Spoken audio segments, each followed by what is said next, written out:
ओम अखंडमंडलाकारं व्याप्तं येन चराचरं तत्पदं दर्शितं येन तस्मै श्रीगुरवे नमः। वर्णानामर्थसंज्ञानां रसानां छन्दसामपि मङ्गलानां च कर्तारो वन्दे वाणिविनायको। सुनो सुत सद्गुण सकल तप हृदय बसो हनुमंत श्यामकूल कौशलपति राव समेत अनंत। जानकी जी ने कहा कि हे पुत्र सुन, समस्त सद्गुण तेरे हृदय में बसे और हे हनुमान शेष लक्ष्मण जी सहित कौशलपति प्रभु सदा तुझ पर प्रसन्न रहे। अब सोई जतन करो तुम दाता, देखो नयन श्याम मृदुगाता। माधव हनुमान राम कहि जाई, जनक सुता कहे सक कुशल सुनाई।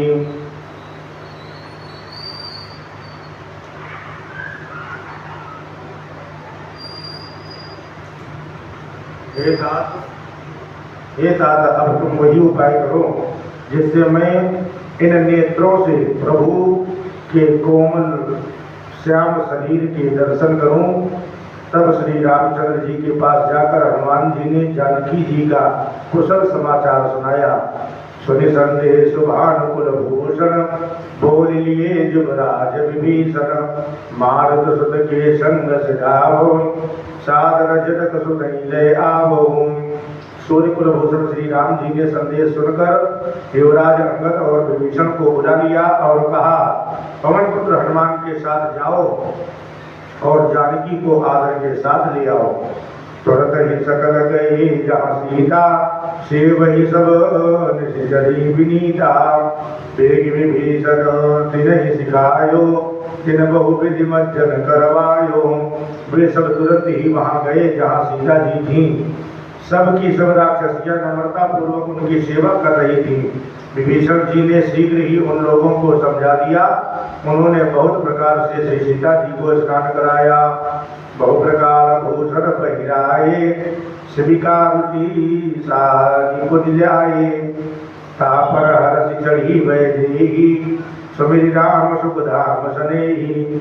बहुत प्रकार के गहने पहनाए और फिर भी एक सुंदर पालकी सजा कर ले आए। सीता जी प्रसन्न होकर सुख के धाम प्रीतम श्री राम जी का स्मरण करके उस पर हर्ष के साथ चढ़ी। वेद पानी रक्षक चहुपासा, चले सकल मन परम उल्लासा। देखन भालु की सब आए, रक्षक को निवारण दाए। बहुत प्रकार के गहने पहनाए और फिर भी एक सुंदर पालकी सजा कर ले आए। सीता जी प्रसन्न होकर सुख के धाम प्रियतम श्री राम जी का स्मरण करके उस पर हर्ष के साथ चढ़ी। चारों ओर हाथों में छड़ी लिए रक्षक खड़े, रक्षक चल रहे हैं। सबके मनों में परम उल्लास उमंग है। रीछ बानर सब दर्शन करने के लिए आए। तब रक्षक क्रोध करके उनको रोकने दौड़े। कहा रघुवीर कहा मम मानहु, सीत ही सखा प्रयाते आनहु। देखो कपि जननी की नाई, बिहसिका रघुनाथ गोसाई।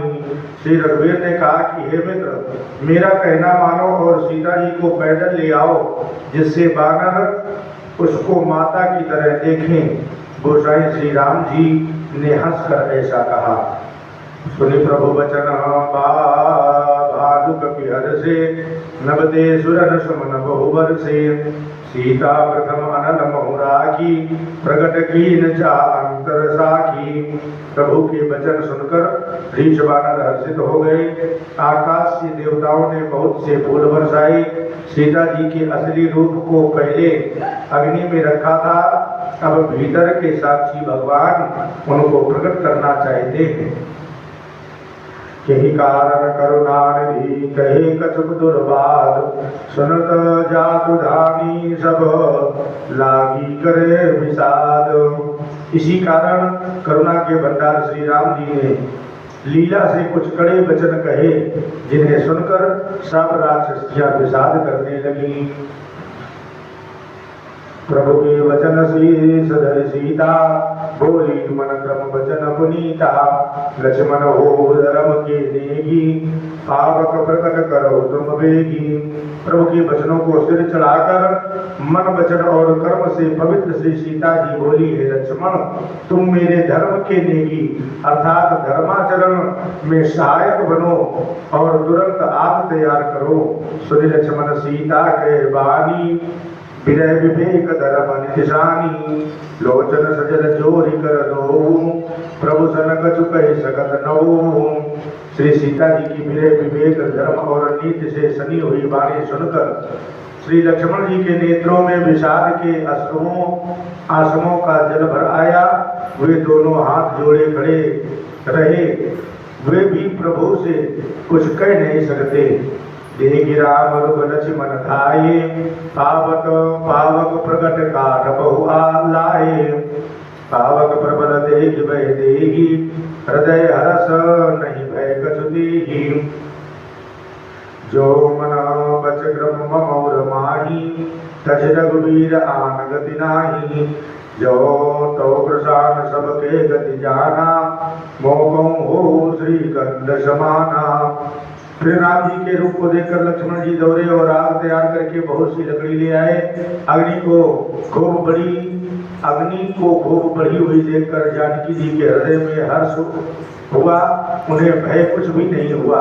श्री सीता जी ने लीला से कहा, यदि मन वचन और कर्म से मेरे हृदय में श्री रघुवीर जी को छोड़कर दूसरी गति अन्य किसी का आश्रय नहीं है, तो हे अग्निदेव, जो सबके मन की गति जानते हैं, मेरे भी मन की गति जानकर मेरे लिए चंदन के समान शीतल हो जाए। श्री खंड समपावक प्रवेश कियो, सो मेरे प्रभु मैथिली। जय कौशलेश महेश वंदित, चरण रति अति निर्मली। प्रतिबिंब